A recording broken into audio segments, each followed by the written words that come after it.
அல்ஹம்துலில்லாஹ். அஸ்ஸலாத்து வஸ்ஸலாம் அலா ரசூலில்லாஹ். ரப்பனா ஜித்னா இல்மா. அல்ஹம்துலில்லாஹ். அல்லாஹுடைய மாபெரும் கருணை, அவனுடைய கிருபையை கொண்டு நம்ம தொடர்ந்து முன்மாதிரி முஸ்லிம் பெண்மணி அதை நம்ம பார்த்து வரோம். ஒரு முன்மாதிரி ஒரு முஸ்லிம் பெண்மணிக்கு இருக்க வேண்டிய பண்புகள், குணங்கள், நலன்கள், இதுகளை எல்லாம் பத்தி அல்லாஹும் அல்லாஹுடைய ரசூலும் நமக்கு எவ்வளவு அழகான முறையில சொல்லி கொடுத்துருக்காங்க. அந்த வகையில நாம பார்த்து வந்துட்டு இருக்கோம். இதுல நாம எந்தெந்த பழக்க வழக்கங்கள், எந்த நல்ல ஒழுக்கங்கள், எந்த கட்டளைகளை பின்பற்றக்கூடிய நன்மக்களா இருக்கும் அப்படிங்கறதான் பார்த்து வரோம். அதுல இன்னைக்கு நம்ம பார்க்கக்கூடிய ஹெட்லைன் என்னன்னு சொன்னா, நபி வழியை பின்பற்றுவார் ஒரு முன்மாதிரி ஒரு முஸ்லிம் பெண்மணி. நபி ஸல்லல்லாஹு அலைஹி வஸல்லம் அவர்கள் நமக்கு என்ன மாதிரியான கட்டளைகளை ஏவினார்களோ அது ஒவ்வொன்றையும் பின்பற்றக்கூடியவளா இருப்பாள். அடுத்து அனாச்சாரங்களை, அதாவது பிதாத்துகளை, நபி ஸல்லல்லாஹு அலைஹி வஸல்லம் நமக்கு காட்டி தராத விஷயங்களை, அனாச்சாரங்களை தவிர்க்க கூடியவளா இருப்பாள்.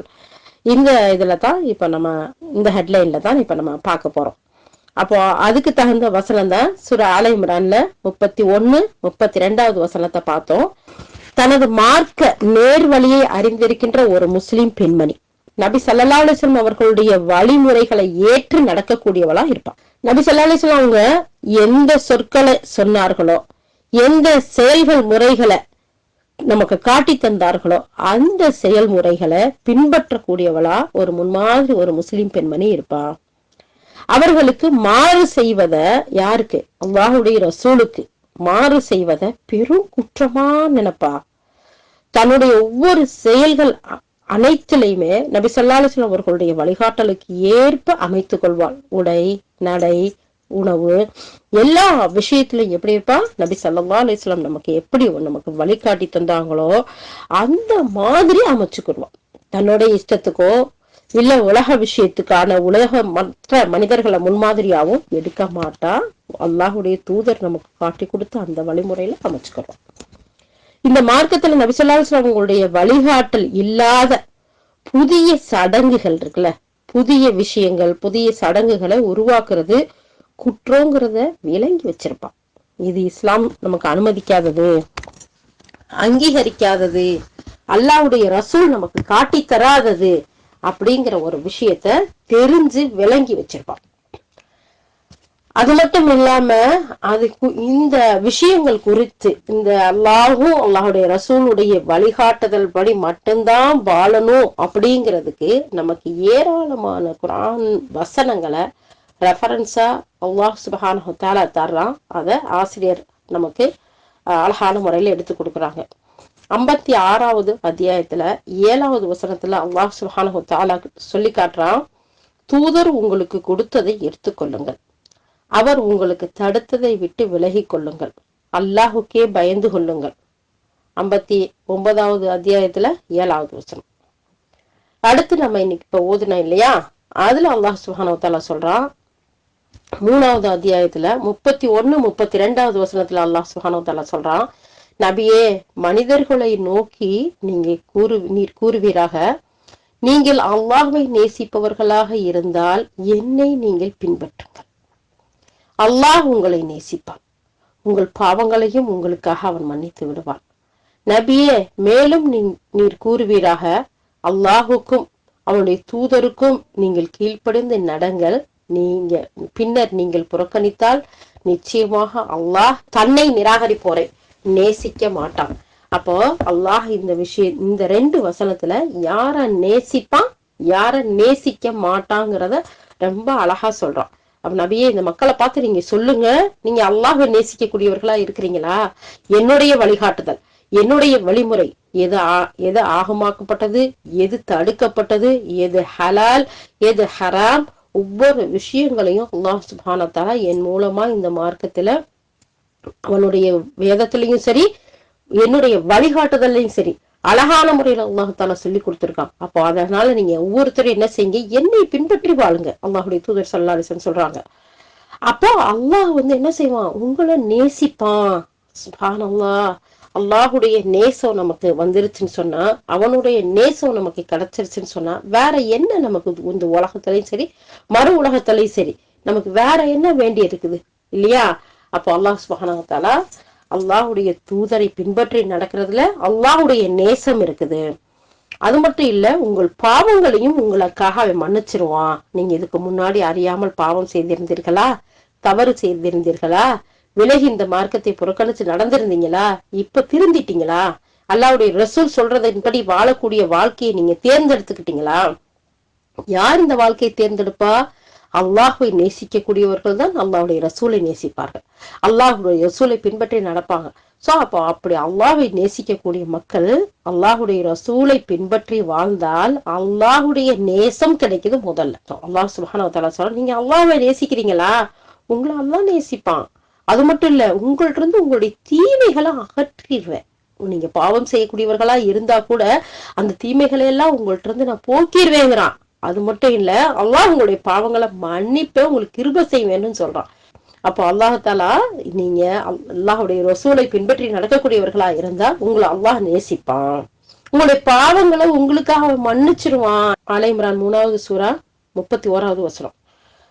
அடுத்து அதே ஆல இம்ரான் 32வது வசனத்துல அல்லாஹாலா சொல்லி காட்டுறான், நபியே மேலும் நீங்கள் சொல்லுங்க இந்த மக்கள் கிட்ட, அல்லாஹுக்கும் அவனுடைய தூதருக்கும் நீங்க கீழ்ப்படிந்து நடந்து பின்ன நடங்க, அதுக்கு பின்னாடி நீங்க புறக்கணித்தால் நிச்சயமாக அல்லாஹ் தன்னை நிராகரிப்பவர்களை நேசிக்க மாட்டான். அவனுடைய நேசம் இருக்கிறத முதல் வசனத்துல சொன்னா, அல்லாஹையும் அல்லாஹுடைய தூதரையும் புறக்கணிச்சுட்டா, அவங்கள விட்டு விலகிட்டா அல்லாஹால என்ன செய்ய மாட்டான், அவர்களை நேசிக்க மாட்டான். அடுத்து அல்லாஹாலா சொல்றான், மேலும் அல்லாஹ் சுப்ஹானஹு வ தஆலா கூறுகின்றான், அல்லாஹும் அவனுடைய தூதரும் ஏதேனும் ஒரு விஷயத்தில் முடிவெடுத்து விட்டால் அவர்களுடைய அந்த விஷயத்தில் சுயமாக வேறு கருத்து கொள்வதற்கு அல்லாஹ்வை நம்பிக்கை கொண்ட எந்த ஆணுக்கும் எந்த பெண்ணுக்கும் உரிமை இல்லை. அதில் அல்லாஹுக்கும் அவனுடைய தூதருக்கும் எவர் மாறு செய்கிறாரோ அவர் வழிகட்டு விட்டார். சூரா அஹ்ஸாப் அதாவது 33வது அத்தியாயத்துல 36வது வசனமா அல்லாஹாலா சொல்றான், அல்லாஹும் ரசூலும் ஒரு விஷயத்துல முடிவெடுத்துட்டா அதுக்கு பின்னாடி சுயமா முடிவெடுக்கிறதுக்கு எந்த இறை நம்பிக்கை கொண்ட ஆணுக்கும் பெண்ணுக்கும் உரிமை இல்லை. அல்லாஹும் அல்லாஹ்வுடைய தூதரும் எது சொல்றாங்களோ அதுக்கு கட்டுப்பட்டு நடக்கணும், அதுக்கு மாறு செய்யக்கூடாது. அப்படி மாறு செஞ்சா அவங்க வெளிப்படையான வழிகேட்டுல இருக்கிறாங்க. அப்போ ஒரு முஸ்லிம் பெண்மணி இந்த சட்ட திட்டங்களை எல்லாம் அறிந்து அல்லாஹ் எதை சொல்றான், அல்லாஹ்வுடைய ரசூல் எதை நம்மளுக்கு கற்றுக் கொடுத்திருக்கிறாங்க, எப்படி நம்மளை வாழ சொல்லியிருக்காங்க, எப்படி குடும்பம் நடத்த சொல்லியிருக்காங்க, எப்படி குழந்தைகளை வளர்க்க சொல்லியிருக்காங்க, குடும்பத்தார்களோட எப்படி எல்லாம் நடந்துக்கிற சொல்லியிருக்கிறாங்க, ஒவ்வொரு விஷயங்களையும் அறிந்து செயல்படுறதுல முதன்மையானவளா இருப்பா யாரு, ஒரு முஸ்லிமான முன்மாதிரியான ஒரு பெண்மணி அப்படிங்கிறத இந்த வசனங்கள்லாம் நமக்கு காட்டி தருது, சொல்லி கொடுக்குது. அல்ஹம்துலில்லாஹ், இப்படிப்பட்ட பெண்களாக எங்கள் அனைவரையும் நீ ஆக்கி வையா அல்லாஹ். அதுக்கடுத்து சஹீஹுல் புகாரில வரக்கூடிய ஒரு ஹதீஸ் இந்த இடத்துல கோட் பண்ணி காட்டுறாங்க. அல்லாஹ்வுடைய தூதர் ஸல்லல்லாஹு அலைஹி வஸல்லம் சொல்றாங்க, நம்முடைய இந்த மார்க்க விஷயத்தில் அதில் இல்லாததை புதிதாக எவன் உண்டாக்குகிறானோ அவனுடைய அந்த புதுமை நிராகரிக்கப்படக்கூடியது, நிராகரிக்கப்படத்தக்கது. அப்போ இஸ்லாத்துல இந்த இஸ்லாமிய மார்க்கத்துல அல்லாஹும் ரசூலும் சொல்லாத ஒரு விஷயத்த புதுசா யாராச்சும் உண்டாக்குனா அது ஏற்றுக்கொள்ள கூடாது, ஏற்றுக்கொள்ளப்பட மாட்டாது. அது ஒவ்வொன்றும் புதுமையா இருக்கு, அது நிராகரிக்கப்பட வேண்டியதுங்கிறத அல்லாஹ்வுடைய தூதர் ஸல்லல்லாஹு அலைஹி வஸல்லம் சொல்றாங்க. அது மட்டும் இல்ல, இன்னொரு செய்தி, எவர் நம்முடைய கட்டளை அல்லாத செயலை செய்கிறாரோ அது அல்லாஹ்விடம் நிராகரிக்கப்படும். சஹீஹ் முஸ்லிம்ல வரக்கூடிய ஹதீஸ் இது. அப்போ ஒவ்வொரு விஷயத்திலையும் அல்லாஹ் எதை ஏவி இருக்கிறான், அல்லாஹ்வுடைய ரசூல் எதை ஏவி இருக்கிறாங்க, அல்லாஹ் எதை தடுத்து இருக்கிறான், அல்லாஹ்வுடைய ரசூல் எதை தவிர்த்து வாழ்ந்திருக்கிறாங்க அப்படிங்கிறத பின்பற்றி அதை விளங்கி அதை அறிந்து செயல்படக்கூடியவளா ஒரு முஸ்லிம் பெண்மணி. உன் முன்மாதிரியா நடக்கணும், அல்லாஹ்வுடைய நேசம் வேணும் நமக்கு அப்படின்னு இருக்கக்கூடிய ஒரு பெண் இந்த விஷயங்கள் எல்லாம் அறிந்து தெரிந்து தன்னுடைய வாழ்க்கையில கடைபிடிக்கக்கூடியவளா இருப்பான். அடுத்து அல்லாஹ் சொல்லி காட்டுறான், ஒரு முஸ்லிம் பெண்மணி முன்மாதிரியா இருக்கக்கூடியவ நபி வழியை பின்பற்றுவா, அனாச்சாரங்களை தவிர்ப்பா. இதுக்குரிய வசனங்களை குர்ஆன் வசனங்களையும் ஹதீஸையும் பார்த்தோம் இல்லையா. இந்த நபி வழியை பின்பற்றுறதுல முதன்மையானது தலையானது எது தெரியுமா, 5 நேர தொழுகைகளையும் அதற்குரிய நேரத்துல நிறைவேற்றுறதுதான் முதலான கடமை. ஒரு மனிதன் ஆணா இருந்தாலும் சரி பெண்ணா இருந்தாலும் சரி இஸ்லாத்தை ஏற்றுக்கொண்டா, ஈமான் கொண்டுட்டா, மொத்தம் அடுத்த செகண்டே அவங்களுக்கு கடமையாகிறது எது? தொழுகை. அந்த தொழுகைய நேர காலத்தோட கடைபிடிக்கக்கூடியவளா, அதனுடைய சட்டதிட்டங்களை விளங்கி பேணுதலா நிறைவேற்றக்கூடியவளா யார் இருப்பா? முன்மாதிரி ஒரு முஸ்லிம் பெண்மணி இருப்பா. சுப்ஹானல்லாஹ். தொழுகைகளை அவற்றின் நேரங்கள்ல மிக பேணுதலா கடைபிடிப்பா. வீட்டு வேலையோ, தாய்மையின் சுமையோ, மனைவி என்ற வகையில கணவனுக்கு ஆற்ற வேண்ட மற்ற கடமைகளோ, தொழுகைகளை நிறைவேற்றதுல இருந்து ஒருபோதும் அவளை மறதியில ஆழ்த்தாது. தொழுகை மார்க்கத்தோட தூணு. தொழுகை இருக்குதே இஸ்லாத்தினோட தூண். அதை பேணக்கூடியவர் இஸ்லாமிய மார்க்கத்தையே பேணக்கூடியவரா இருப்பா. அதை யாரு விட்டுட்டாங்களோ மார்க்கத்தை தகர்த்துட்டாங்க. தொழுகை எல்லா இபாதத்துக்கும் தலையானதா இருக்கு, உயர்ந்த வணக்கமா இருக்கு. அப்ப வெள்ளிக்கிழமை மட்டும் தொழுகிறவங்க அவங்க கூட ஒரு லிஸ்ட்ல சேர்க்கலாம் போல தெரியுது. ரமலானுக்கும் பக்ரீத்துக்கும் பெருநாளைக்கு மட்டும் தொழுகிறவங்க எந்த லிஸ்ட்ல வைக்கிறது? அல்லாஹ் பாதுகாக்கணும்.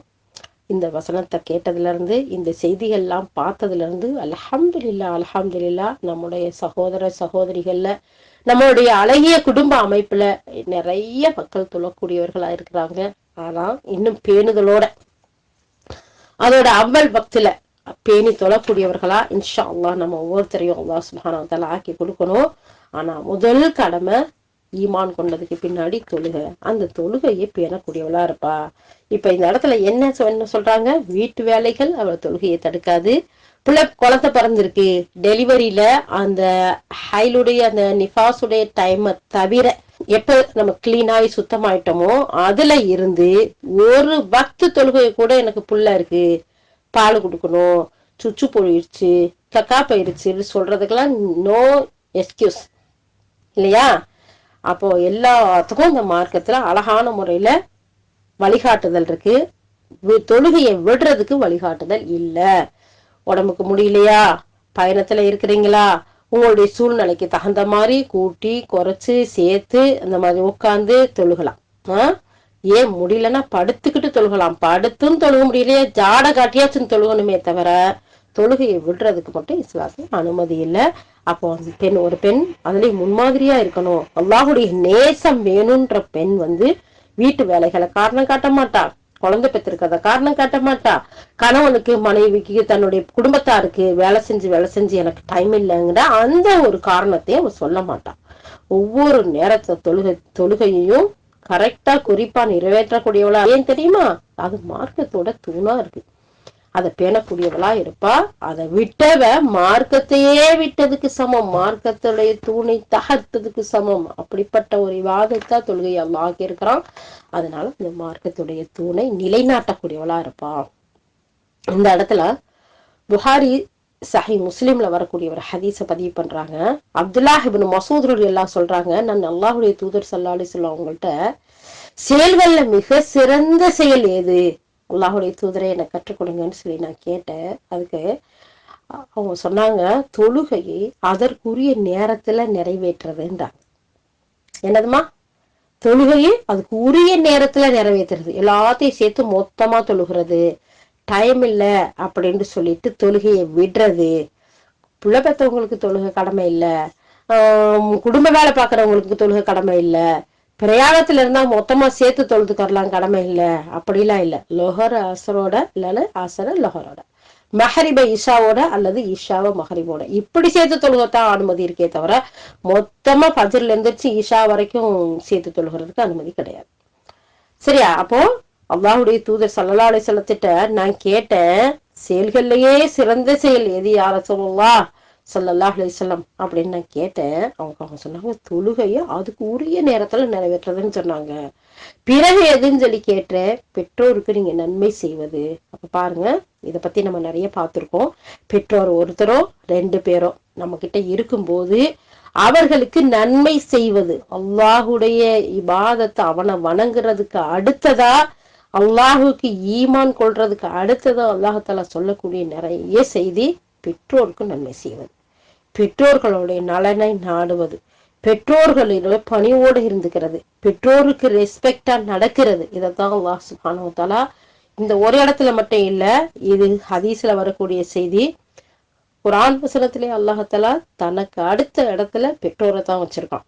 அப்போ அதையே நபி ஸல்லல்லாஹு அலைஹி வஸல்லம் சொல்றாங்க, பெற்றோருக்கு நன்மை செய்வது. இது வரைக்கும் அதுல அலட்சியமா, கவனம் இல்லாம, அல்லது மறதியில, அல்லது அதை பத்தி விளங்காம இருக்கக்கூடிய சகோதர சகோதரிகள் இருந்தா, இந்த விஷயங்கள் எல்லாம் கேட்டதுக்கு பின்னாடி அவசரமா அல்லாஹ் இடத்துல முதல்ல தௌபா செய்யணும், ரெண்டாவது அவங்கள்ட்ட மன்னிப்பு கேட்டு அவங்களோட நன்மையோடு நடந்துக்கணும். அப்படி நடக்கும் போது சுப்ஹானல்லாஹ், அல்லாஹு தாலா சொர்க்கத்துக்கு போற வழியை ரொம்ப ஈஸியாக்கி கொடுக்குறான். பெற்றோர்களுக்கு பணிவிடை செய்யறது மூலமா, ரெஸ்பெக்ட் கொடுக்கறது மூலமா, அவங்களுக்கு நன்மை செய்யறது காரணமா. சுப்ஹானல்லாஹ்.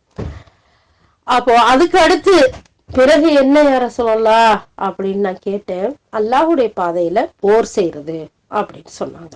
சஹீஹ் புகாரில, சஹீஹ் முஸ்லிம்ல வரக்கூடிய செய்தி. அதுக்கு அடுத்து தொழுகை ஒரு அடியானுக்கும் அல்லாஹுக்கும் உள்ள உறவா இருக்குது. தொழுகைங்கிறது எப்படிப்பட்ட உறவா இருக்கு? தனக்கும் தன்னுடைய அடியாருக்கும் உள்ள உறவா இருக்கு. அல்லாஹோட நம்மளுடைய உண்டோட கலக்கக்கூடிய, டைரக்டா பேசக்கூடிய அந்த ஒரு பாக்கியமான ஒரு அமலா இந்த தொழுகை இருக்குது. இந்த தொழுகை இருக்குது, இது மிக விசாலமானது, ஆழமான ஒரு ஊற்று.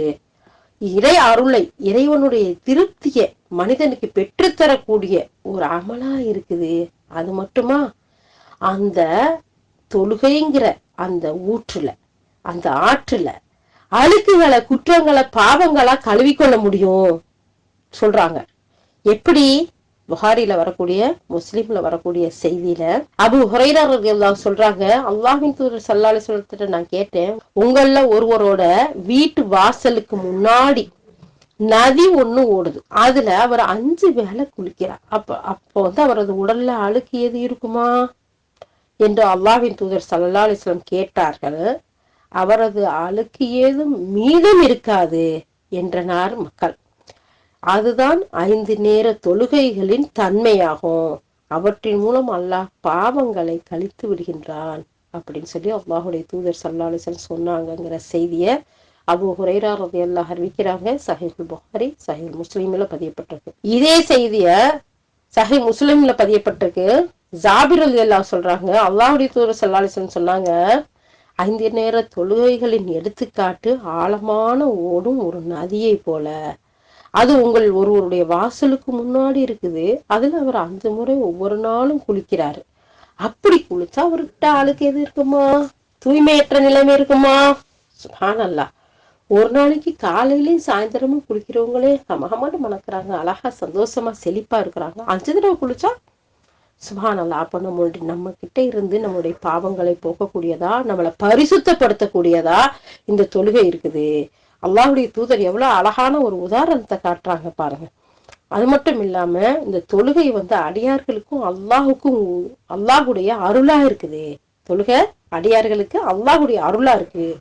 ஒவ்வொரு நாளும் 5 முறை அடியார்கள் தொழுகையிலோடைய நிலையில இளைப்பாறக்கூடியவர்களா இருக்கிறாங்க பாருங்க. ஒரு பக்கம் நடந்து போயிட்டு இருக்கோம், அப்படியே ஒரு நிழலை பார்த்தது கொஞ்ச நேரம் நிக்கிறோம் பார்த்தீங்களா? அது மாதிரி இந்த துனியாவில நம்ம ஓடிக்கிட்டு இருக்கக்கூடிய ஓட்டத்துல, நம்ம பார்க்கக்கூடிய வேலையில இந்த தொழுகைங்கிற ஒரு நிழல்ல போய் அப்படியே கொஞ்ச நேரம் ரெஸ்ட் எடுக்கிறதா இருக்குது. இந்த தொழுகையில அல்லாஹ்வை துதிச்சு அவனை துதி பண்ணி அவனை புகழக்கூடியதற்கு, அவன்கிட்ட உதவி தேடக்கூடியதுக்கு அது மாதிரியான ஒரு சுகம் வேற எதுலையுமே இல்லை. ஒவ்வொரு தொழுகையிலையும் அல்லாஹ்வை போய் புகழ்ந்து அவன்கிட்ட நம்ம உதவி தரக்கூடிய ஒரு பாக்கியமான ஒரு அமலா அல்லாஹால இந்த தொழுகை ஆக்கியிருக்கான்.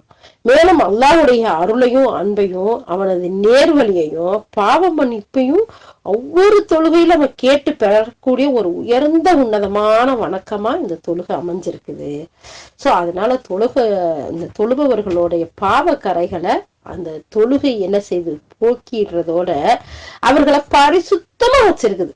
எப்படி அல்லாஹுடைய தூதர் ஸல்லல்லாஹு அலைஹி வஸல்லம் இந்த தொழுகையை 5 நேரம் தொழக்கூடியவங்க 5 நேரம் குளிக்கிறதுக்கு குளிச்சா அவங்கள்ட்ட உடம்புல ஒரு தூசியோ அழுக்கோ ஏதோ இருக்குமா, அந்த மாதிரி பரிசுத்தமாக்கிறோம். நமக்கு ஒரு ஓய்வை கொடுக்கும், ஒரு நிம்மதியை கொடுக்கும், ஒரு அழகான அல்லாஹ் இடத்துல அல்லாஹ்வுடைய அருளை பெற்றுத்தரும் அப்படிங்கிற விஷயத்தையெல்லாம் சொல்றாங்க. சுப்ஹானல்லாஹ். அதை தொடர்ந்து அல்லாஹ்வுடைய தூதர் ஸல்லல்லாஹு அலைஹி வஸல்லம் சொன்னாங்க, கடமையான தொழுகையின் நேரம் வந்ததும் அதற்காக அழகிய முறையில ஒழு செய்து முழுமையான அச்சத்தோட நின்று அதன் ருக்குவ சரிவர பேணி தொழுதா அவரது முன் சென்ற எல்லா பாவங்களும் அதுக்கு கஃபாராவாக ஆகிறது. முன்னாடி செஞ்ச பாவம் இருக்குல்ல, அதுக்கெல்லாம் பரிகாரமா ஆயிருதான். அல்லாஹு அக்பர், அல்லாஹு அக்பர்.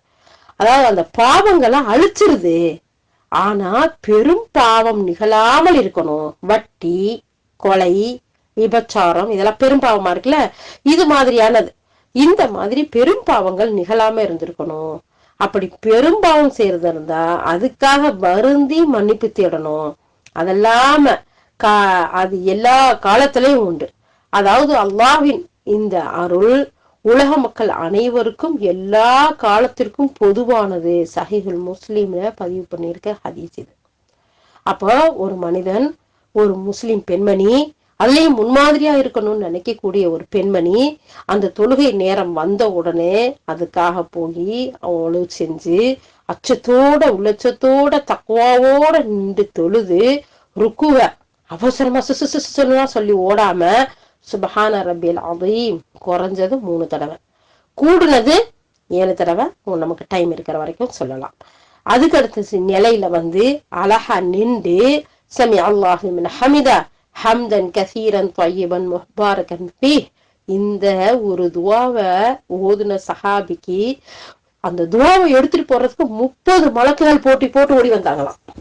சுப்ஹானல்லாஹ். அல்லாஹ்வுடைய ரசூல் இத அவங்க சொல்லல, ஒரு சஹாபி சொன்ன துவா தான், அதை அங்கீகரிச்சாங்க, அதை ஊக்கப்படுத்தினாங்க. இந்த துவாவை எடுத்து செல்றதுக்கு 30 மலக்குகள் போட்டி போட்டு வந்தாங்க. சோ அந்த துவாவை ஓதுங்க. அப்போ அவசரம் பாருங்க, நிலைய ஒரு சிலர் தொழுகையில பார்த்தா நிலையில நிக்க கூட மாட்டாங்க. நின்றா தானே இந்த துவா ஓத முடியும். ஓதுனா தானே 30 மலக்குகள் போட்டி போட்டு எடுத்துட்டு போய் நமக்கு நிறைய நன்மைகளை கொடுப்பாங்க. நம்ம நன்மை நாடி தானே தொழுகிறோம் எல்லா வேலையும் விட்டுட்டு. அப்போ அவசரமா நான் நினைக்கிறேன், ஒரு சுபஹானல்லாஹ் முழுசா சொல்லுவாங்களா சொல்ல மாட்டாங்களான்னு.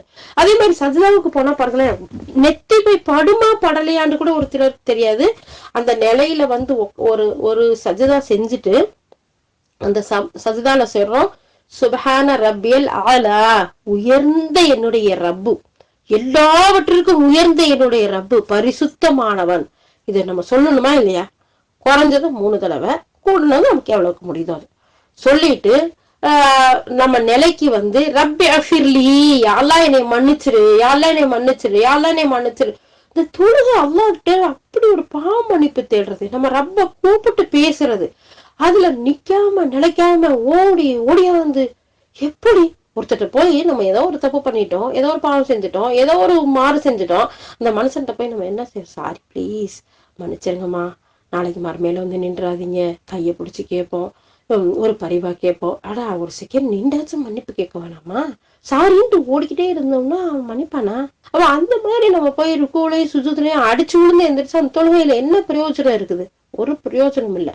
அதனாலதான் இந்த இடத்துல அல்லாஹ்வுடைய ரசூல் நமக்கு சொல்லி கொடுக்குறாங்க, யாரும் ஒருத்தர் கடமையான தொழுகையோட நேரம் வந்ததும் அதற்காக அழகை முறையில ஒளி செஞ்சு அல்லாஹ்வுக்கு முன்னாடி அச்சத்தோட தக்குவாவோட நின்று ருக்குவ சரிவர பேணி சுஜூத சரிவர பேணி தொழுதா அவரோட முன் சென்ற எல்லா பாவத்துக்கும் இது கஃபாராவா இருக்கு. இன்ஷா அல்லாஹ் சகோதரிகளே, இது வரைக்கும் இதுல கொஞ்சம் அலட்சியமா இருந்திருந்தா, இல்ல அதை பத்தி கொஞ்சம் கவனம் எடுக்காம இருந்திருந்தா, இனிமேல் நம்ம என்ன செய்யணும், இந்த ஹதீஸ், இந்த செய்தி நம்மளுடைய கல்புக்கு இந்த ஹதீஸை நம்ம அமல் செய்யக்கூடியவர்களா கொஞ்சம் நிதானமா கொஞ்சம் நிறுத்தி, முதல்ல ஸ்மாலா ஸ்மாலா ஸ்மாலா அப்படின்னு சொன்னவங்க இனிமேல் சுபஹான ரப்பியல் அதீம், சுபஹான ரப்பியல் அதீம் குறைஞ்சது 3 தடவை, அதுக்கு பின்னாடி கொஞ்சம் கொஞ்சமா 3, 5 ஆக்குவோம், 5, 7 ஆக்குவோம்.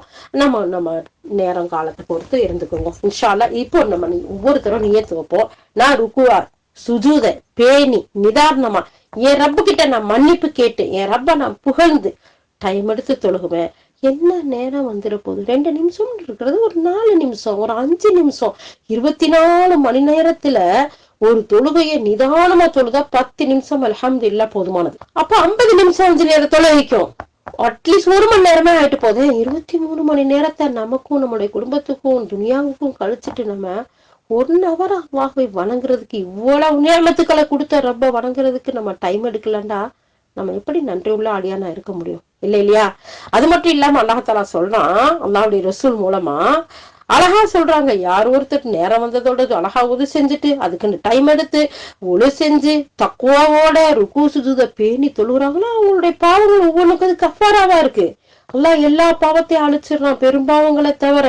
அல்லாஹ்வுடைய அருள் அழகான முறையில கிடைக்கக்கூடியதா இருக்குது. சுப்ஹான் அல்லாஹ், அல்லாஹு அக்பர். அப்ப நம்ம ஒவ்வொருத்தரும் என்ன செய்யணும்? ருக்கு சுஜூத தக்குவாவோட அழகான முறையில நிதானமா நீடி செய்யக்கூடியவர்களா இருக்கணும் இன்ஷா அல்லாஹ். அப்போ அப்படி நம்ம இருக்கும்போது ஒரு சிறந்த பெண்மணியா, ஒரு முன்மாதிரியான ஒரு பெண்மணியா அல்லாஹ் சுப்ஹானஹு வ தஆலா நம்ம எல்லாரையும் ஆக்கி அருள் புரிவான் இன்ஷா அல்லாஹ்.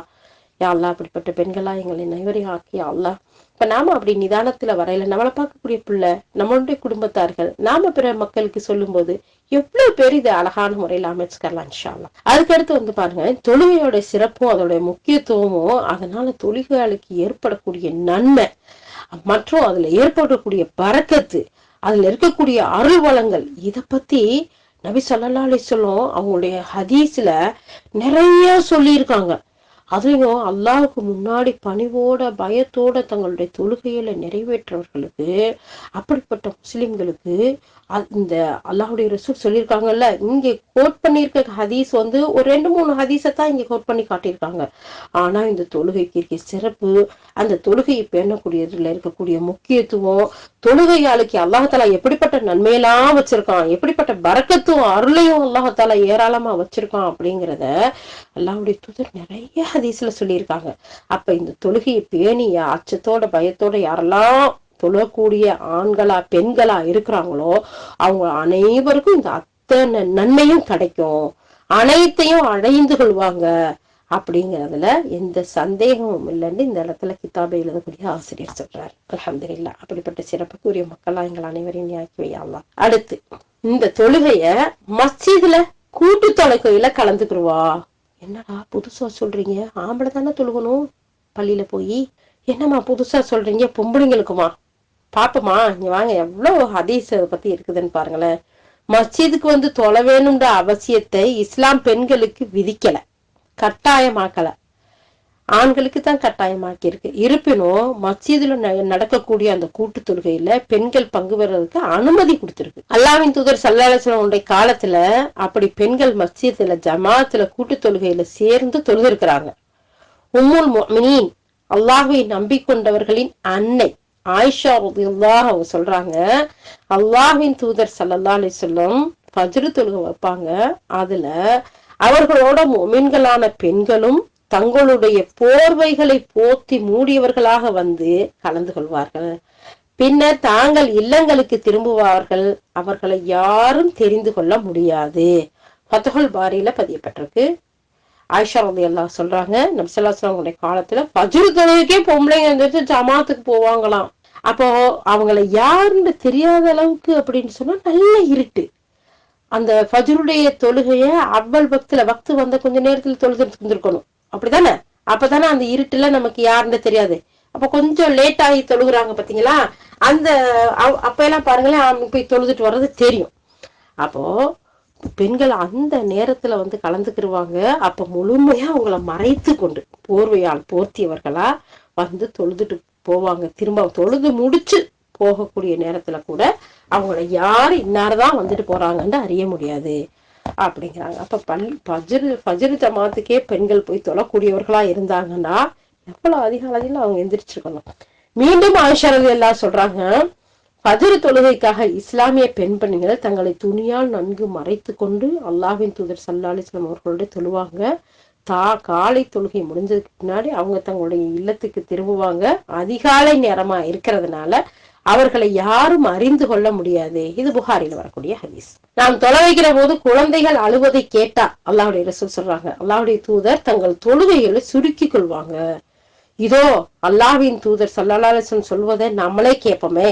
ஆசிரியர் சொல்றாரு, இப்போ நான் தொழுகையை ஆரம்பிக்கிற போது அதை நீட்டி தொலை வைக்க வேணும்னு விரும்புவேன். அல்லாஹ்வுடைய தூதர் ஸல்லல்லாஹு அலைஹி வஸல்லம் சொல்றாங்க, நான் தொழுகை ஆரம்பிச்சா தொழுகையை நீட்டி தொழுகணும்னு நினைப்பேன். ஆனா குழந்தைகள் அழுவதை கேட்டா அதன் அழுகையால் தாய்க்கு ஏற்படக்கூடிய துடிப்பு, அதை அறிஞ்சு நான் தொழுகைய சுருக்கிக்கிருவேன். புகாரில முஸ்லிம்ல பதியப்பட்ட ஹதீஸ். அப்ப பாருங்க, குழந்தை இருக்கிற தாய்மார்கள் பள்ளிக்கு தூக்கிட்டு ஃபஜ்ருக்கு வந்திருக்கிறாங்க. ஈமான் எந்த அளவுக்கு, அந்த தொழுகையில இருந்து ஆர்வம் எவ்வளவுக்கு. அனுமதிதான், கட்டாயம் இல்ல. பள்ளியில வந்து தொழுகிறது கட்டாயம் இல்ல, நீங்க விரும்பினா வந்து தொழுகலாம். அப்படி இருக்கிற நேரத்துல குழந்தைய தூக்கிட்டு வந்து ஃபஜ்ர் தொழுகைக்கு ஜமாத்துல அல்லாஹுடைய தூதருக்கு பின்னாடி தொழுது எந்த அளவுக்கு ஆர்வமா நன்மையை நாடி, அல்லாஹ் இடத்துல அந்த மன்னிப்பை நாடி, வெகுமதிகளை நாடி அவங்க போயிருக்காங்கிறத பாருங்களேன். சுப்ஹானல்லாஹ். இன்னைக்கு வீட்டுல எழுந்திரிச்சு டைமுக்கு புள்ள வச்சிருக்கவங்க எல்லாம் தொழுதா, அதுலயும் ஃபஜ்ருடைய நேர தொழுகையை அவள் பக்கத்துல தொழுதா மிகச்சிறந்த ஒரு விஷயம். அல்ஹம்துலில்லாஹ். அப்படி அருள் செய்யப்பட்டவர்கள் இல்லாமல் இல்லை. யா அல்லாஹ் எல்லாருக்கும் அந்த பாக்கியத்தை தந்தர்லையா அல்லாஹ். ஆமீன். அதுக்கடுத்து ஐங்கால தொழுகைகளை நிறைவேற்ற மஸ்ஜிதுக்கு வரவேணுங்கிற அவசியத்தை பெண்களுக்கு அல்லாஹ் ஆக்காமல் இருப்பது அல்லாஹுடைய அளப்பெரிய அருள். அல்லாஹ் அப்படி கட்டளையிட்டு இருந்தா அது பெண்களுக்கு மிக சிரமத்தை ஏற்படுத்தி இருக்கும். அதனால அவங்க அதை சரிவர அவங்களுடைய அந்த தொழுகையும் நிறைவேற்ற முடியாது, மற்ற வேலைகளையும் பார்க்க முடியாது இல்லையா? அப்படி ஆயிருக்கும். ஆனா கண்டிப்பா மஸ்ஜிதுக்கு சென்று கடமையான தொழுகைகளை ஜமாத்தோட தொழ வேணுங்கிற கட்டளை அவங்களுக்கு இல்ல. ஆண்களில் பெரும்பாலானவர்கள், அதாவது வந்து ஆண்களுக்கு தான் இது கடமை. அந்த சட்டத்தை சரிவராம பேணுவதுல தவறு செய்யறாங்க ஆண்களே. சில சமயம் வேலை இடங்களிலேயே தொழுதுக்கிறாங்க. ஆனா இந்த ஒரு அனுமதி பெண்களுக்கு கொடுக்கப்பட்டது. ஆண்கள் எல்லோரும் ஜமாத்துலதான் தொழுகணுங்கிற கட்டாய கடமை. ஆமா, பெண்களுக்குரிய வீட்டு வேலைகளை கணவனை கவனிக்கிறது, பிள்ளைகளை கவனிக்கிறது, மற்ற பொறுப்புகளை செய்யறது, இதோட 5 நேர தொழுகைக்கு வீட்டை விட்டு வெளியேறி அவங்களுக்கு அவகாசம் அளிக்காமல் இருக்கலாம். ஆனா சில காலங்கள்ல அவங்க வீட்டை விட்டு வெளியேறவே முடியாத அளவுக்கு சூழ்நிலை கூட அமையலாம். அப்படிப்பட்ட நிலைகளே இருக்கு. அதனாலதான் ஜமாத் தொழுகைக்கு செல்றத மார்க்கம் ஆண்களுக்கு மட்டும் கட்டாயமாக்கி பெண்களுக்கு கட்டாயமா ஆக்காது. சரியா? ஏன்னா அவங்க வீட்டை பாக்குறது, கணவனை பாக்குறது, குழந்தைகளை பாக்குறது, மற்ற வேலைகளை பாக்குறது அவங்களுக்கு கடமையா இருந்தா அவங்க இவ்வளவையும் பார்த்துட்டு அவங்க போறது கஷ்டமா போயிரும் இல்லையா? அதனால அல்லாஹ் சுப்ஹானஹு வ தஆலா அவங்களுக்கு அனுமதி கொடுத்துருக்கான். உங்களுக்கு இதெல்லாம் பார்த்து முடிச்சுட்டு போய் தொழுக முடியுதா, ஜமாத்துக்கு போக முடியுதா, நீங்க சாதாரணமா வாங்க, அப்படி போறவங்க தடுக்காதீங்க அப்படின்னு அல்லாஹும் அல்லாஹ்வுடைய ரசூலும் சொல்லியிருக்காங்க. ஆனா இவ்வளவுக்கு மத்தியில அவங்களுக்கு முடியாம போயிருச்சுன்னா கடமையாகி குற்றவாளி ஆயிடுவாங்க இல்லையா? அதனால அவங்களுக்கு கடமை இல்லை, அனுமதி இருக்கு. ஆனா எவ்வளவு வேலை இருந்தாலும் ஜமாத் தொழுகையை கட்டாயமா கூட்டு தொழுகையில கலந்துக்கிறோங்கிறது ஆண்களுக்கு மட்டும் கட்டாயமா இருக்கு, பெண்களுக்கு கட்டாயம் இல்லை. அது மட்டும் இல்லாம ஒரு பெண் வீட்டுல தொழுவது அவ மஸ்ஜிதுக்கு போய் தொழுகிறத விட சிறப்பானதுன்னு மார்க்கம் சொல்லுது. அதே சமயம் பெண்களுக்கு அனுமதி உண்டு. அவ விரும்பினா மஸ்ஜிதுக்கு போகலாம், விரும்பினா வீட்டுல தொழுகலாம். ஒரு பெண் மஸ்ஜிதுக்கு சென்று தன்னுடைய கணவன் பள்ளிக்கு போய் நான் தொழுக போறேன் அப்படின்ட்டு போய் கணவன்கிட்ட அனுமதி கேட்டா அவளை தடுக்க கணவருக்கு அதிகாரம் இல்லை. அவர் அனுமதி கொடுத்தே ஆகணும். இல்லம்மா நீ போகக்கூடாது அப்படின்னு சொல்லக்கூடாது. ஏதோ எஸ்கியூஸ் சொல்லலாம், ஏமா உனக்கு சிரமமா இருக்குமே வீட்டுல தொலை அப்படின்னு சொல்லலாமே, சொல்ல நீ போகலாம் கூடாது அப்படின்னு தடுக்க அவருக்கு உரிமை கிடையாது, அனுமதி இல்லைங்கிறதே சொல்றாங்க. அந்த அளவுக்கு பெண்களுக்கு அல்லாஹ்வும் அல்லாஹ்வுடைய ரசூலும் எவ்வளவு உரிமை இபாதத்து விஷயத்திலே கொடுத்துருக்காங்க பாருங்க. அனுமதியை கொடுத்துட்டு சிறந்தது நீங்க வீட்டுல தொழுகிறது, உங்களுக்கு முடிஞ்சுன்னா அதுல கலந்துக்கோங்க. இப்படித்தான் நமக்கு அல்லாஹ்வுடைய தூதர் ஸல்லல்லாஹு அலைஹி வஸல்லம் கட்டளை இட்டு இருக்கிறாங்கன்னு சொல்லி கிதாபை எழுதக்கூடிய ஆசிரியர் சொல்லியிருக்காங்க. ஆண்களுக்கு பெண்கள் பள்ளியில போய் தொழுகிறேன்னு சொல்லி அனுமதி கேட்டா நமக்கு தடுக்கிறதுக்கோ வேணான்னு சொல்றதுக்கோ உரிமை இல்லை அப்படிங்கிறத சொல்லியிருக்காங்க. அது மட்டும் இல்லாம உங்கள் பெண்களை மஸ்ஜிதை விட்டு தடுக்காதீங்க. அவர்கள் வீடுகள்லயே அவங்க தொழுகிறது மிக சிறந்தது. முஸ்னத் அஹ்மதுல, அபூதாவுதுல வரக்கூடிய செய்தி இதெல்லாம். அல்லாஹ்வுடைய ரசூல் என்ன சொல்லியிருக்காங்க, உங்களுடைய பெண்கள் பள்ளிக்கு போவேன்னு அனுமதி கேட்டா அவங்களை தடுக்காதீங்க, போக விடுங்க. ஆனா அவங்க வீட்டுல தொழுகிறது சிறந்தது அப்படிங்கிறதையும் சொல்லியிருக்காங்க. உங்கள் ஒருவரிடம் அவருடைய பெண் மஸ்ஜிதுக்கு செல்ல அனுமதி கேட்டால் அவளை அவர் தடுக்க வேண்டாம். புகாரில முஸ்லிம்ல ஹதீஸ் பதிவாயிருக்கு. அது மட்டும் இல்லாம அல்லாஹ்வுடைய தூதர் ஸல்லல்லாஹு அலைஹி வஸல்லம் சொல்றாங்க, அவர்களுடைய கட்டளைக்கு தோழர்கள் முழுமையாக செவிசாய்த்தார்கள். எப்படி அல்லாஹ்வுடைய ரசூல் எந்த ஒரு கட்டளையை அந்த மக்களுக்கு இடையில சொன்னாலும் தோழர்கள் முழுமையா செவிசாய்த்தாங்க, கட்டுப்பட்டு நடந்தாங்க. சில வேளைகள்ல தங்களுக்கு பிடிக்கட்டாலும் சரி பெண்கள் மஸ்ஜிதுக்கு செல்வதை அனுமதிச்சே வந்தாங்க. இதுக்கு எத்தனையோ சான்றுகள் ஆதாரங்கள் இருக்கு. என்னன்னா அப்துல்லாஹ் இப்னு உமர் ரலியல்லாஹு இருக்கிறாங்க. அவங்க சொல்றாங்க உமர் அலியல்லா, அதாவது உமர் அலியாவுடைய மகன், அவங்களுடைய உமர் அலியாவுடைய ஒரு மனைவி சுபு தொழுகைக்கு இசா தொழுகைக்கும் கரெக்டா ஜமாத்துல கலந்துக்கிடுவாங்களாம். அப்படி ஒரு நாள் தொழுதுட்டு போகையில அவங்கள்ட்ட உமர் அலியாவுடைய மகன் சொல்றாங்க, நீங்க பள்ளிக்கு வர்றது என் வாப்பாவுக்கு, அதாவது உமர் அலியாவுக்கு பிடிக்கல அப்படின்ட்டு சொல்றாங்க. ஏன் நீங்க மஸ்ஜிதுக்கு வர்றீங்க அப்படின்னு சொல்லி அந்த தாயிட்ட கேக்குறாங்க. அதுக்கு அந்த பெண்மணி சொல்றாங்க, அவங்கள பெத்த அம்மாவா இருக்காதுன்னு நினைக்கிறேன், அவங்களுக்கு மற்ற மனைவிகளை இருந்தாங்க இல்லையா, அதனால அவங்கள்ட்ட போய் கேக்குறாங்க. அப்போ அந்த பெண் சொல்றாங்க, அப்ப ஏன் அவர் என்னைய தடுக்கல, அவருக்கு பிடிக்கல, நீ தடுத்து இருக்கலாம்ல அப்படின்னு கேக்குறாங்க. அதுக்கு அல்லாஹ்வின் அடிமையான பெண்களை அல்லாஹ்வின் மஸ்ஜிதுகளை விட்டு தடுக்காதீர்கள் என்ற நபிமொழிதான் அவர் உங்களை தடுப்பதிலிருந்து நிறுத்தி வச்சிருக்கிறதுன்னு சொல்றாங்க. இந்த ஹதீஸ் புகாரில பதியப்பட்டிருக்கு. சுப்ஹானல்லாஹ், அல்லாஹு அக்பர். அப்ப அவங்களுக்கு விருப்பம் இல்லாட்டியும் அல்லாஹுடைய ரசூலுடைய கட்டளை, அதுக்கு நம்ம மாறு செய்யக்கூடாது, நமக்கு பிடிக்காதனால தடுக்க கூடாது, அவங்க விரும்புறாங்க அவங்க போய் தொழுகட்டும் அப்படின்னு சொல்லிட்டு அல்லாஹுடைய தூதருடைய இந்த வார்த்தை தான் அவங்கள போகவானான்னு சொல்லவே இல்லை, தடுக்கல அப்படிங்கறத சொல்றாங்க. பாருங்க, அவங்களுக்கு பிடிக்காட்டியும் அல்லாஹ்வுடைய தூதருடைய கட்டளைக்கு கட்டுப்பட்டு வாழ்ந்திருக்கிறாங்க. அப்போ ஒரு முன்மாதிரியான ஒரு முஸ்லிம் பெண்மணி பள்ளியில போய் தொழுகணும்னு நினைச்சா ஆண்கள் தடுக்க முடியாது, ஆனா வீட்டுல தொழுகிறது சிறந்தது, போகிறதுக்கு தடை இல்லை.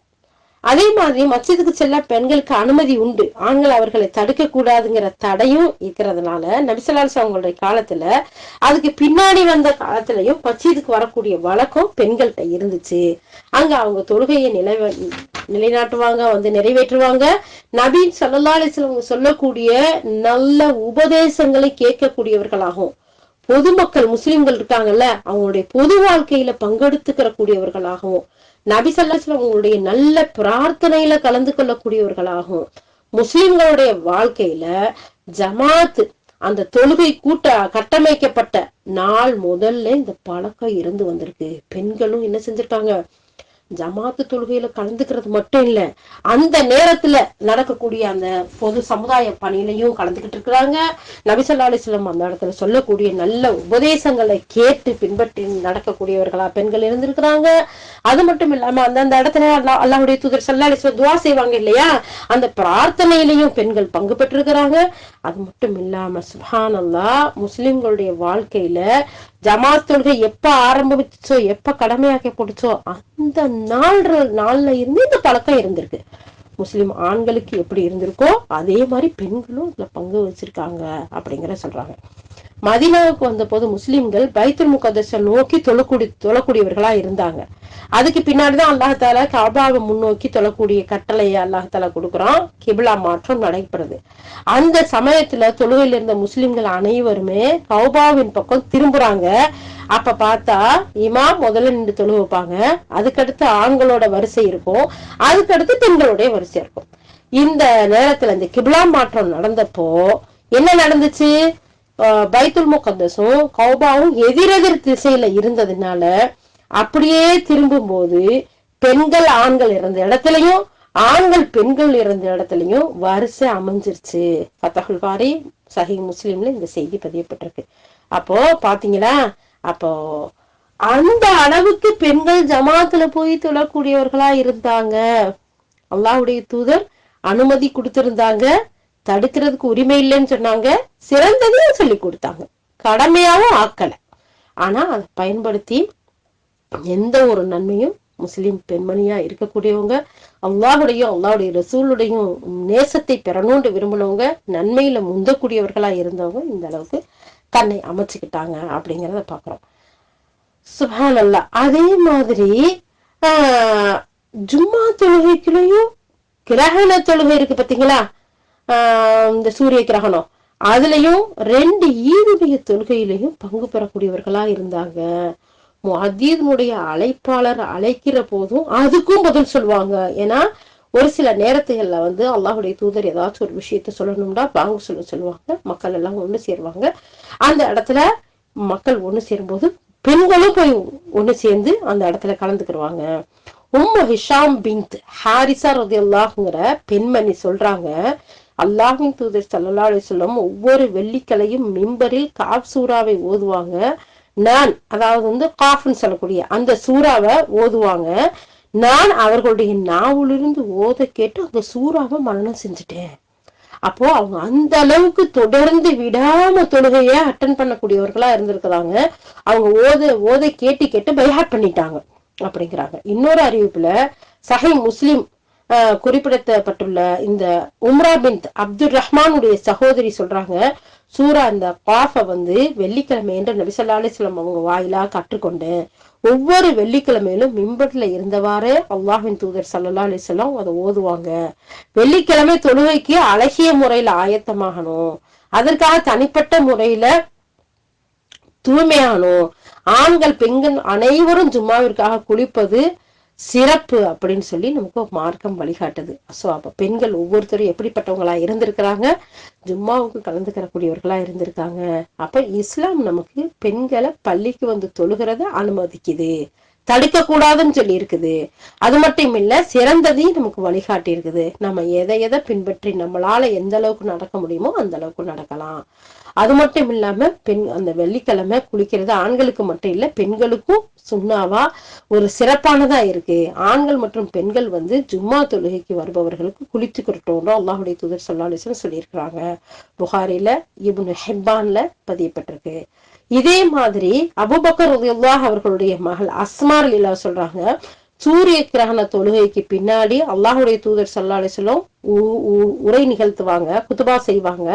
அதுல ஒரு நாள் அந்த மாதிரி குத்துபா செய்யும் போது ஒவ்வொருவருக்கும் மன்னரையில நடக்கக்கூடிய, அதாவது கபூர்ல நடக்கக்கூடிய சோதனைகள் பற்றி சொல்லி காட்டுறாங்க அந்த சூரிய கிரகண தொழுகை முடிச்சதுக்கு பின்னாடி. அப்ப முஸ்லிம்கள்லாம் அதிர்ச்சியாகி அதிர்ந்து போய், என்னது மன்னரையில இப்படிப்பட்ட வேதனையெல்லாம் இருக்கா அப்படின்ட்டு அலறாங்க. அதனால என்ன நடந்துச்சுன்னா, கடைசியா அல்லாஹ்வுடைய தூதர் என்ன சொன்னாங்கிறது எனக்கு புரியவே இல்லை. ஏன்னா அவ்வளவு சத்தமா இருக்குது. இப்படிப்பட்ட ஒரு நிகழ்வெல்லாம் கபூர்ல நடக்குமா? கபூருன்ற ஒரு மவுத்து வரைக்கும் தான் நமக்கு வாழ்க்கையே. கபூருங்கிறத மறந்தவங்க ஏராளமான பேர் இருக்கிறாங்க. சுப்ஹானல்லாஹ், பாதுகாக்கணும். அதுலதான் நிறைய சொல்ல போனா நாள் கூட 50-60 வருஷம் தான், இல்லதான் அதிகப்படியா போனா 100 வருஷம் தான் கபூர்ல இருக்க வாழ்க்கை. கபூர்ல போய் தங்கக்கூடிய நாட்கள் இவ்வளவு. சுப்ஹானல்லாஹ், அல்லாஹு அக்பர், அல்லாஹு அக்பர். அதை மறந்தா வேலையே இல்லை. அப்போ அந்த கபருடைய நிகழ்வுகள், கபூர்ல ஒவ்வொருவருக்கும் நடக்கக்கூடிய நிகழ்வுகள், சோதனை, அதை பத்தி சொல்லவுமே மக்கள் எல்லாம் அதிர்ச்சியாகி அதிர்ந்து போய் அலறாங்க. எப்படி இல்லாம அங்க நடக்கும். அப்படி இருக்கக்கூடிய நேரத்துல நபி ஸல்லல்லாஹு அலைஹி வஸல்லம் என்ன சொன்னாங்கிறது எனக்கு புரியாம போயிருச்சு. கொஞ்சம் அமைதியானதுக்கு பின்னாடி பக்கத்துல இருந்தவங்களுக்கு, நான் அல்லாஹ்வுடைய தூதர் என்னத்தை பத்தி சொன்னாங்க, எனக்கு ஒண்ணும் கேட்கலையே அப்படின்னு சொல்லிட்டு நான் கேட்டேன். அல்லாஹ்வுக்கு அருள்வளம் புரியட்டும். அல்லாஹ்வுடைய தூதர் இறுதியா சொன்னாங்க, என்ன சொன்னாங்க அப்படின்னு பக்கத்துல இருந்தவங்கள்ட்ட நான் கேட்டேன். தஜ்ஜாலுடைய சோதனைக்கு நிகரான சோதனையை நீங்க மன்னரையில் சந்திப்பீங்க அப்படின்னு சொல்லி எனக்கு வஹி, அதாவது இறை செய்தியில அறிவிக்கப்பட்டிருக்குன்னு அல்லாஹ்வுடைய தூதர் சொன்னாங்கன்னு பக்கத்துல இருக்குன்னு சொல்றாங்க. இது புகாரில வரக்கூடிய செய்தி. அப்போ ஜும்மா தொழுகையில கலந்துக்கிட்டாங்க, சூரிய கிரகண தொழுகையிலையும் பெண்கள் போய் கலந்துக்கிறாங்க. அப்ப அந்த அளவுக்கு அல்லாஹ்வுடைய தூதரோட எல்லா விஷயத்திலையும் பெண்களும் கலந்து, பெண்களும் அதோட பங்கேற்றுக்கிறதுக்கு அல்லாஹ்வுடைய தூதர் அனுமதி கொடுக்குறாங்க. பெண்களும் அது மாதிரி கலந்துகிட்டு இருக்கிறாங்க. அதனாலதான் அந்த இடத்துல இந்த செய்தியில சொல்றாங்க. அதே மாதிரி அஸ்மா ரலியல்லாஹு சொல்றாங்க, இன்னொரு அறிவிப்புல சஹீஹ் புகாரில பதியப்பட்டிருக்க இந்த ஹதீஸ்ல, அல்லாஹ்வுடைய தூதர் ஸல்லல்லாஹு அலைஹி வஸல்லம் காலத்துல சூரிய கிரகணம் அந்த ஏற்பட்டுச்சு. உடனே நான் எனது தேவையெல்லாம் முடிச்சுக்கிட்டு ஒளி செஞ்சுட்டு மஸ்ஜிதுக்கு வந்தேன். அல்லாஹ்வுடைய தூதர் ஸல்லல்லாஹு அலைஹி வஸல்லம் தொழுகையில நின்றாங்க, நானும் நின்றேன். நபி ஸல்லல்லாஹு அலைஹி வஸல்லம் நீண்ட நேரம் நின்றாதனால நான் உட்காரலாம்னு நினைச்சேன். ஆனா எனக்கு பக்கத்துல இருக்க பெண்ணை பார்த்தேன், அவன் என்னையோட பலகீனமானவளா இருந்தா அவன் நின்று தொழுகிறான். அல்லல்லா, இவ்வளவு நின்று தொழுகையில நம்ம எப்படி உட்கார்றது? நானும் என்ன செஞ்சுட்டேன், அதனால அப்படியே நின்றுட்டேன். அதுக்கு பின்னாடி நீண்ட நேரம் போகுது. அதுக்கு பின்னாடி அல்லாஹ்வுடைய தூதர் ருக்குக்கு போனாங்க. அதுலயும் ரொம்ப நீண்ட நேரம் இருந்தாங்க. பிறகு எழுந்து நின்றாங்க, அதுலயும் நீண்ட நேரம் நின்றாங்க. புதுசா யாராச்சும் அப்ப வந்தா இன்னும் ருக்குக்கே போகல அப்படின்னு நினைக்கிற அளவுக்கு நின்றாங்க. இந்த மாதிரி தொழுகைய முழுவதுமா லாங்கா தொழுது முடிக்கிறாங்க. அவங்க தொழுகைய முடிக்க சூரிய கிரகணமும் நீங்கிருச்சு. அப்ப அவ்வளவு நேரம் நின்று நிலையில, ருக்குல, சுஜூதுல, அந்த மகாம் அந்த இடைப்பட்ட நேரத்துல அவ்வளவு ஆழமா தொழுதுருக்காங்க. அப்ப கூட இவங்களும் தொழுதுருக்காங்கல்ல, பெண்களும். அப்ப ஆஸ்மானிலாம் அவங்களும் சொல்றாங்க தொழுகிறோம். அப்போ அதுக்கு பின்னாடி மக்களுக்கு உரை நிகழ்த்தினாங்க. அதுல அல்லாஹ்வை புகழ்ந்ததுக்கு பின்னாடி இந்த விஷயங்களை எல்லாம் சொன்னாங்க. எந்த விஷயங்களை? மன்னரையில நடக்கக்கூடிய விஷயங்களை. அதுல தான் அந்த கூச்சல் குழப்பமும் ஏற்படுது. அப்ப எனக்கு பக்கத்துல இருக்கவங்கள்ட்ட நான் கேட்கிறேன். அப்ப அவங்க சொல்றாங்க, தஜ்ஜாலுடைய குழப்பத்துக்கு நிகரான குழப்பம் அங்க ஏற்படும். ஆமீன் ஆமீன். சுபஹானல்லாஹ். அந்த காலங்களை சொல்லும் போது பொற்காலம் என போற்றப்படும் அல்லாஹ்வுடைய தூதர் ஸல்லல்லாஹு அலைஹி வஸல்லம் அவங்களுடைய காலத்துல பெண்கள் தங்களுடைய மார்க்க விஷயத்தை அறிஞ்சுக்கிறதுல அதிக அக்கறை உள்ளவர்களா இருந்தாங்க. முஸ்லிம்களோட அன்றாட வாழ்க்கையில நடக்கிற விஷயங்களை, உலகம் மறுமை சம்பந்தமான விஷயங்களை தெரிஞ்சுக்கிறதுல பேராசை உள்ளவர்களா இருந்தாங்க. நபி அவர்களுடைய அழைப்பாளர்கள் தொழுகைக்காக தனிப்பட்ட முறையில அழைப்பதை கேட்டுவிட்டாலும் சரி, உடனே பெண்கள் மஸ்ஜிதை நோக்கி விரைவாங்க. அல்லாஹ்வுடைய தூதர் ஸல்லல்லாஹு அலைஹி வஸல்லம் அறிவுரையை சொல்றதை கேட்கக்கூடியவர்களா, மஸ்ஜிதுல ஒண்ணு கூடக்கூடிய மூத்த முஜாஹிர்கள்ல அந்த ஹிஜ்ரத் செஞ்சு வந்த பெண்கள்ல ஃபாத்திமா பின் கைஸ் ரலியல்லாஹுங்கிற ஒரு பெண்ணும் இருக்கிறாங்க. அவங்க சொல்றாங்க, தொழுகைக்கு உடனே வருமாறு அறிவிக்கப்பட்டது. நானும் மக்களோட மஸ்ஜிதுக்கு சென்றேன். அங்க பெண்களுடைய முதல் அணியில அல்லாஹ்வின் தூதர் ஸல்லல்லாஹு அலைஹி வஸல்லம் அவங்களோட நான் தொழுதேன். சஹீஹ் முஸ்லிம்ல பதியப்பட்ட ஹதீஸ்.